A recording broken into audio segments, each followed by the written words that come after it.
Bienvenue dans Medit You, le podcast qui inspire et explore la méditation sans tabou. Salut, c'est Delphine, je suis la créatrice de ce podcast. Ensemble, on va parler méditation sans jargon et sans limitation. Si comme nous, tu es curieux, explorateur, que tu sois débutant ou que tu médites depuis 40 ans, tu es ici chez toi. À chaque épisode, j'interviewe des gens qui méditent comme toi et moi. Ils partagent avec nous leurs techniques, leurs astuces, leurs rituels, leurs inspirations et leurs explorations. Ça te dit ? Rejoins-nous sans tabou sur Medit You. Bonjour à tous, bienvenue dans ce nouvel épisode, c'est l'épisode numéro 3 avec Lisa. C'est un épisode aujourd'hui Medit Genius. Donc Lisa va nous donner ses meilleurs conseils, recommandations pour ceux qui voudraient se lancer ou approfondir leur pratique de la méditation. Bonjour Lisa. Bonjour Delphine, bonjour à tous. Alors, rentrons tout de suite dans le vif du sujet. Tu nous as raconté hier et avant-hier ton histoire avec la méditation et nous a fait part de certaines de tes expériences et quelle place ça prenait aujourd'hui dans ta pratique quotidienne. Dis-moi, si tu savais ce que tu sais maintenant à propos de la méditation mais que tu n'avais jamais médité, par où est-ce que tu commencerais ? Vaste question. Vaste question. Alors, si je n'avais jamais médité, que je savais tout ce que j'ai appris en méditant aujourd'hui, je pense que, en fait, je prendrais juste 5-10 minutes par jour pour me poser et écouter le temps qui passe. Alors, je dis ça, en fait, derrière cette phrase, l'idée que j'ai, c'est juste s'autoriser à faire une pause pour soi en laissant de côté tous les absorbeurs de temps, comme je les appelle. Les absorbeurs de temps, ça va être le téléphone, l'ordi, les mails, les réseaux sociaux, etc. C'est juste s'autoriser à prendre un peu d'espace pour soi, pour se libérer de tout ce qui nous encercle un peu dans notre vie, tout ce qui nous absorbe là. Et pouvoir apprécier le moment présent et plonger dans un moment pour soi. Voilà, tout simplement. Super. Quand tu as des gens autour de toi qui te disent j'aimerais bien me mettre à la méditation, mais bon, je sais pas trop quoi faire, c'est quoi les conseils que tu leur donnes ? Déjà s'autoriser à prendre 10 minutes par jour pour soi. 10 minutes, c'est rien dans une journée, mais en fait, commencer par ça, déjà, c'est énorme. Après, je leur conseillerais de trouver un endroit calme, loin des nuisances, un endroit où ils se sentent bien, vraiment où ils peuvent, un petit cocon pour eux, trouver une position confortable et surtout respirer.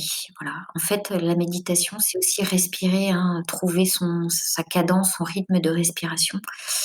Parce qu'en fait, finalement, c'est le souffle qui permet d'ouvrir la voie vers la méditation et qui permet de calmer le mental. Donc, déjà 10 minutes par jour, s'asseoir et respirer, c'est déjà pas mal. Voilà. Toi, ça t'a demandé, tu as travaillé particulièrement sur le souffle. Oui, oui, oui, T'as- oui. Complètement. En fait, moi, je prends des cours, ce qu'on appelle de la spirothérapie. Spiro, c'est le souffle. Ah. Je crois, c'est en grec, hein, spiro, souffle. Donc la thérapie par le souffle. Donc je prends, tous les dimanches matins, avec une copine qui donne des cours de spirothérapie, qui elle-même s'est formée à la force du souffle, finalement.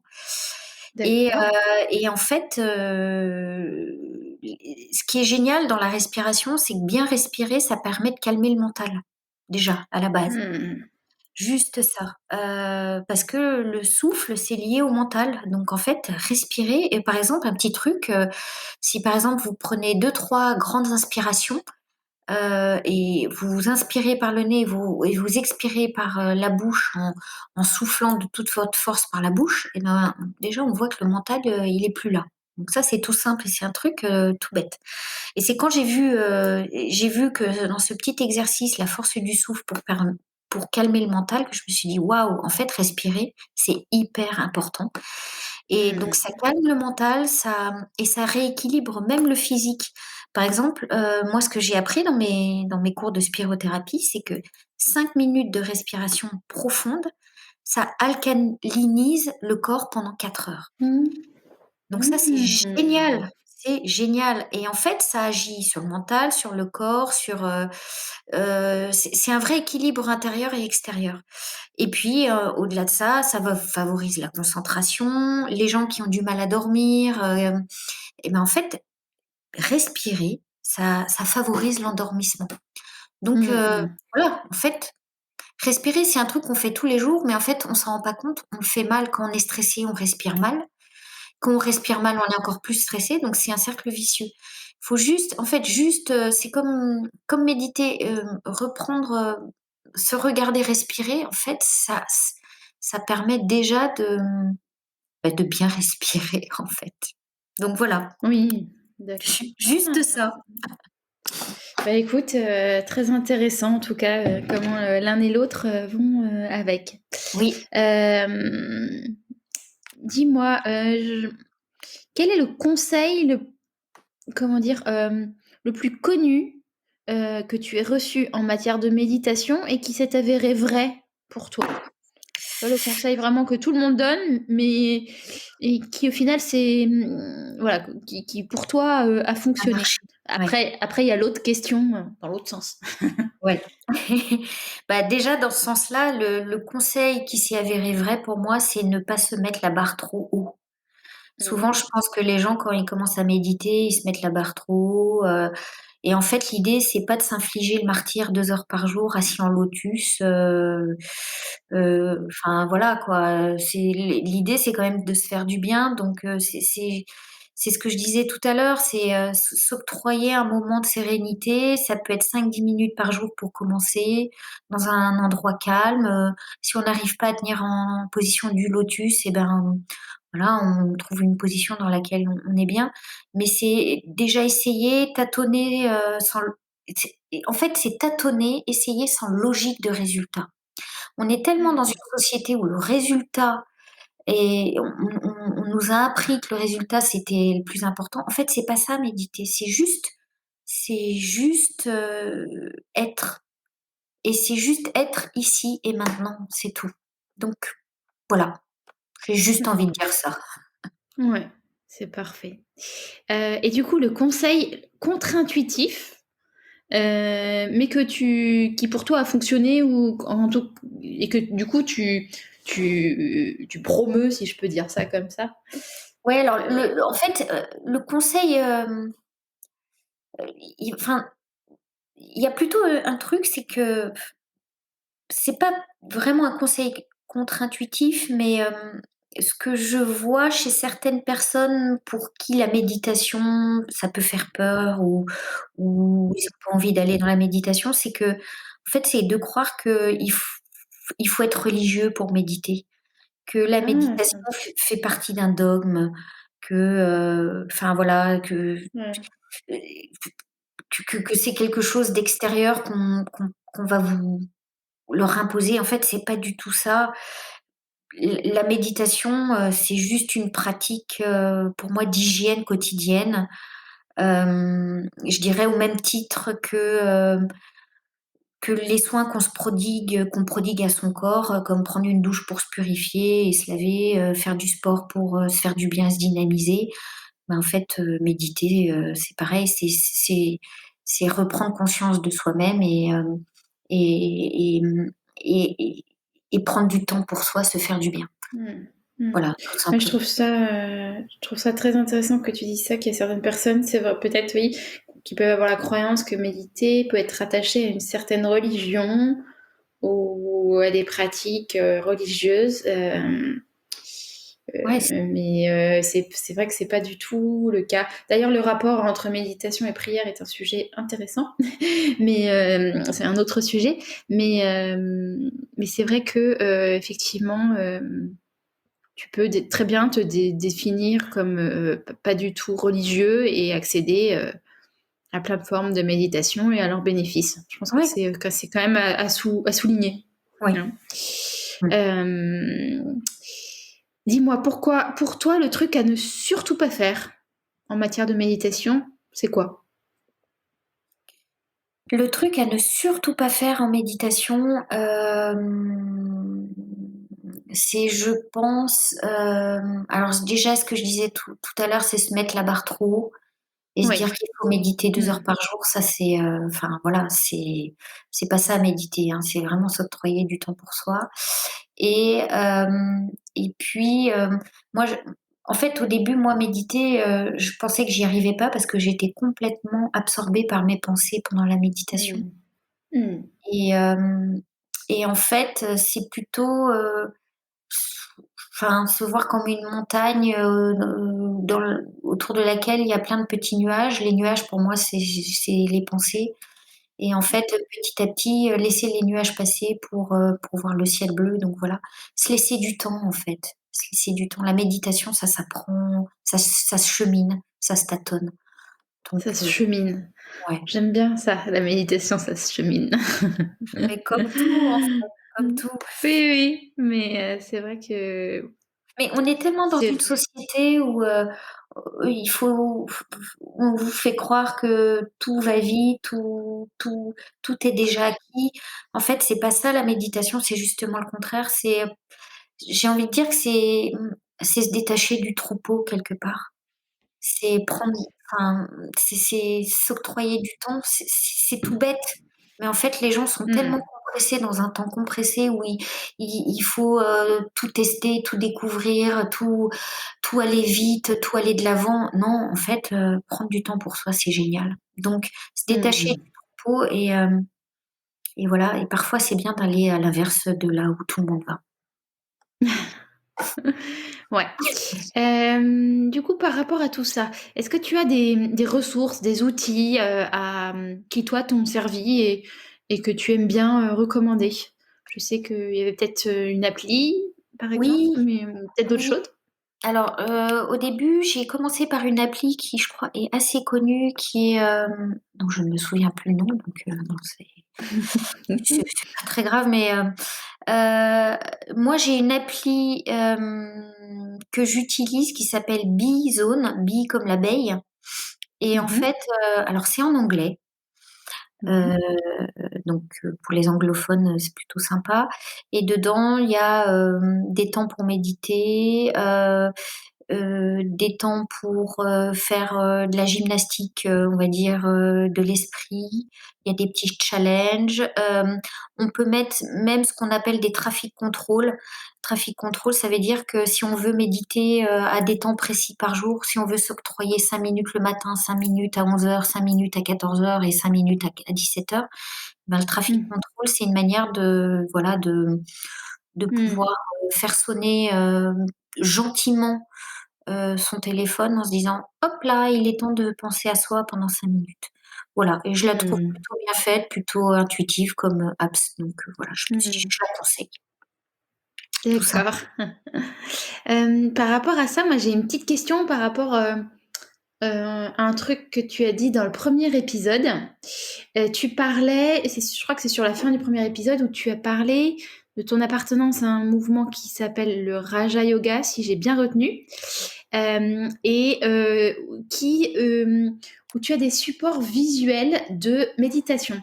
Alors moi, c'est quelque chose que je connais pas du tout parce qu'en plus, pour moi, la méditation, je ferme les yeux, tu vois? Donc le support auditif, je vois très, très bien, mais le support visuel, je veux bien que tu reviennes un petit peu là-dessus.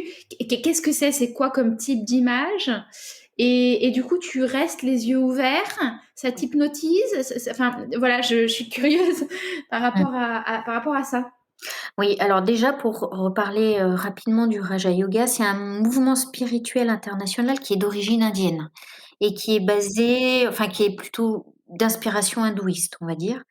Mmh. Et c'est un mouvement qui met l'accent sur l'équilibre entre le monde intérieur et le monde extérieur, voilà. Et du coup, c'est basé sur, la méditation, voilà. Et effectivement, on médite les yeux ouverts, avec, un visuel où on voit un petit point de lumière ou d'énergie, souvent entouré de roses avec, beaucoup d'étoiles scintillantes donc voilà, c'est un peu cosmique, on va dire. D'accord. ce visuel avec une musique plutôt, agréable et en fait, moi, le Raja Yoga m'a appris à méditer les yeux ouverts en pleine alors, je sais pas si on peut appeler ça de la méditation de pleine conscience, mais en tout cas, ça permet de se concentrer sur, ce point d'énergie et en fait, pendant la méditation, on se concentre sur un point au milieu du front, qui est finalement l'endroit où se trouve notre âme et c'est une manière, rapide de connecter son âme à, on va dire, à l'énergie divine, heu, D'accord. qui est Que tu donc appelles le troisième œil, en fait? exactement, c'est le troisième œil, voilà. Hem et du coup, moi, ce que je fais, c'est que régulièrement, je fais une méditation matinale. Alors, le Raja Yoga, sur YouTube, si vous tapez, les matinales méditatives, Mmh. de Brahma Kumaris, en fait, il y a des supports, de méditation tous les jours avec une thématique différentes, avec une voix qui vous emmène dans la méditation, et qui vous parle, qui vous emmène dans la méditation selon la thématique. Ce qui permet en fait de vous accompagner pendant la méditation et c'est des méditations qui durent entre 15 et 20 minutes, voilà et pour les initiés, c'est très bien en fait, c'est un super support le matin à faire ça. 20 minutes pour soi, paf et hop la journée elle part du bon pied. Mmh. Bah, écoute, merci pour la découverte Mais avec parce plaisir. que je trouvais que, oui, le côté, d'avoir toujours les yeux fermés, enfin, c'est voilà, c'est autre chose à, Oui, je pense que parfois, ce qui, parfois, ce qui manque pour les gens qui ont du mal à méditer, ça peut être aussi de se laisser distraire et je trouve que du coup, s'immerger complètement et du coup et faire en sorte que nos sens soient dirigés vers la méditation, oui, ça peut aider. Donc, oui. la musique est clairement quelque chose, qui va dans ce sens-là. Moi, il y a une époque où je faisais aussi brûler des bougies ou des choses comme ça, tu vois? Parce que Mmh, pour que l'odeur m'emporte. Mais mmh. du coup, qu'il y ait l'aspect visuel aussi, tu vois? Oui, Au-delà de écoute, brûler une petite bougie et de regarder un peu la bougie, c'est très intéressant. C'est super oui. intéressant. Alors Heu, le petit souci oui? qu'il peut avoir, c'est qu'au début, ben, voilà, on n'est pas habitué à méditer, les yeux ouverts donc voilà, les yeux pleurent au début et tout. Mais en fait, très vite, on dépasse ça et en fait, on se rend compte que tous les sens, vont dans le même sens justement. Donc c'est ça qui est c'est assez génial. D'accord et tu t'endors pas? Tu as pas les yeux qui se ferment? Non, Non, d'accord. non, non. OK, super. Très bien. Une dernière petite question pour aujourd'hui. C'est une question que j'aime bien. Si la méditation était une potion magique, quel serait ton ingrédient secret pour en faire, une saveur, ou un grand cru, une saveur unique, on va dire? Hem, Bah, en fait, c'est l'ingrédient secret, je sais pas, mais en tout cas, l'ingrédient majeur, c'est pour moi la respiration. On en a parlé tout à l'heure. Mmh. Mais Ouais. en fait, souvent, on commence à méditer en se calant sur son souffle, en écoutant son souffle et en Mmh. fait, c'est là qu'on se rend compte qu'on respire mal, qu'on respire souvent qu'avec une partie des poumons, qu'on a le diaphragme complètement, pas fluide et cetera. Donc bon, c'est pas un ingrédient, secret, secret, secret, mais en fait, je trouve que c'est l'ingrédient le plus important, finalement. Oui, oui, mais Et puis ce c'est que f tu nous as dit sur la spirothérapie et tout ça est très, très intéressant aussi et à explorer. mmh, complètement. Mmh Et mh. puis après, il y a un autre petit ingrédient qui peut être sympa, tu en as parlé tout à l'heure Delphine, c'est méditer avec, un peu d'encens, une bougie, ça crée vraiment un cadre, ça met une ambiance et ça, c'est génial. Mmh. Oui, oui, je suis d'accord avec toi. Bah, super, écoute, merci beaucoup pour toutes tes petites, astuces, conseils. On va s'arrêter là pour aujourd'hui et on se retrouve demain pour un quatrième épisode, sur un thème, spécifique. Je vous en dis pas plus, mais et ça, c'est assez, original et ça vous plaira. Voilà. Merci beaucoup Lisa, à demain. Merci Delphine. Au revoir.